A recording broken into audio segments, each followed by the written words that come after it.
আসসালামু আলাইকুম। নতুন আরও একটি ভিডিওতে আপনাদেরকে স্বাগতম। ফেসবুকে তো ঢোকারই কায়দা নেই রে ভাই, খালি কাশফুল আর কাশফুল।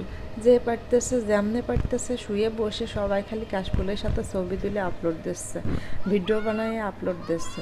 তো এই দেখে আমার মনের ভিতরে একটু আকম পাকম করতেছে যে আমি কি একটু যেতে পারি না কাশবনে।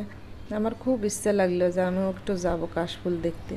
তো যাই হোক, আমার ভাইয়ের বউ, ছোট ভাইয়ের বউ, ও বলতেছিল একটু কাশফুল দেখতে যাবে। তো যাই হোক, আমরা সবাই মিলে রেডি হয়ে হঠাৎ করেই কাশফুলের উদ্দেশ্যে রওনা দিলাম। তো শেওড়াপাড়া থেকে মেট্রো রেলে করে একদম চলে গেলাম উত্তরা সেন্টারে।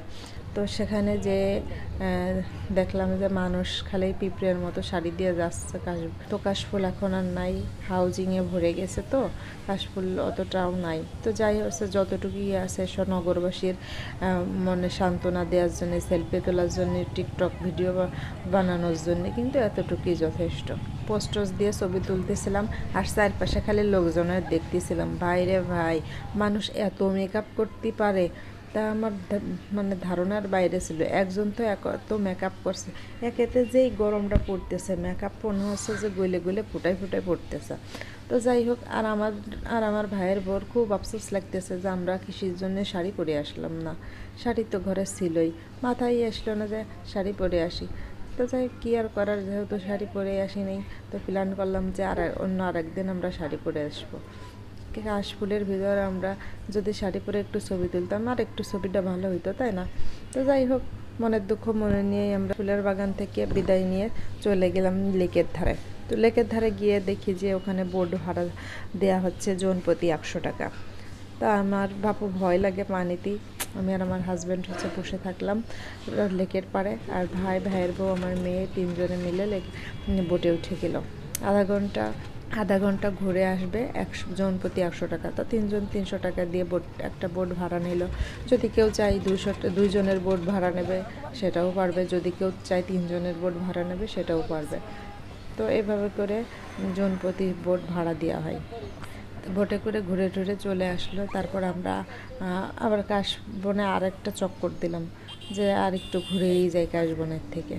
তো এত সুন্দর ফুল আসলেই ভালো লাগে দেখলেই মনটা। কাশফুল যেমন সাদা, তো এই কাশফুলের বাগানে গেলে মনটাও কেমন যেন ফুরফুরে হয়ে যায়, সাদা হয়ে যায়। মানে কি বলবো, অনেক ভালো লাগে। মানে প্রকৃতিটা এত সুন্দর, এখানে আসলে অনেক ভালো লাগে। ব্যস্ততম শহরে এই একখণ্ড দিয়াবাড়ি যেন শান্তি বয়ে নিয়ে আসে মনে। আমরা চিন্তা করলাম যে মাঝে মাঝেই তো আমরা ছুটির দিনে এখানে এসে বিকালটা সুন্দরভাবে কাটিয়ে যেতে পারি। বসে থাকলেও ভাল লাগে, একটা শান্তির বাতাস আছে। চুপচাপ বসে বাদাম খাইলাম, আইসক্রিম খাইলাম, আবার চলে গেলাম মেট্রো রেলে করে, তাই না? তো ভালো একটা সময় কিন্তু এখানে এসে কেটে যায়।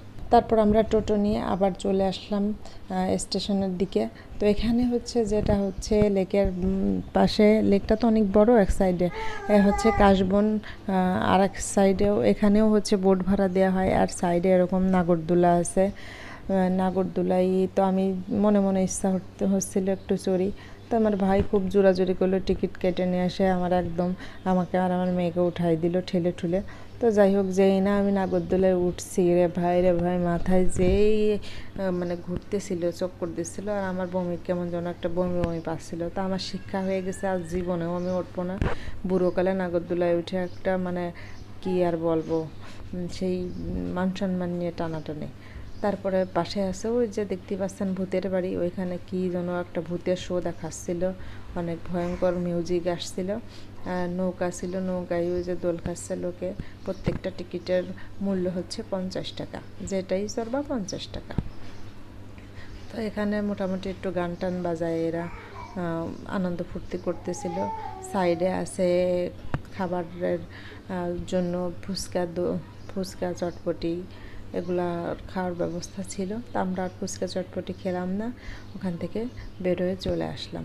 আজকের দিয়াবাড়ির ট্যুরটা বেশ ভালোই লাগলো, অনেক শান্তিপূর্ণ একটা ট্যুর দিলাম আমরা। আবারও যদি আসি তো অবশ্যই শাড়ি পরে আসবো। আপনারা সবাই ভালো থাকবেন, সুস্থ থাকবেন। ঢাকার মধ্যে যারা আছেন, একদিন হলেও এসে এখানে ঘুরে যাবেন, আপনাদের অনেক ভালো লাগবে।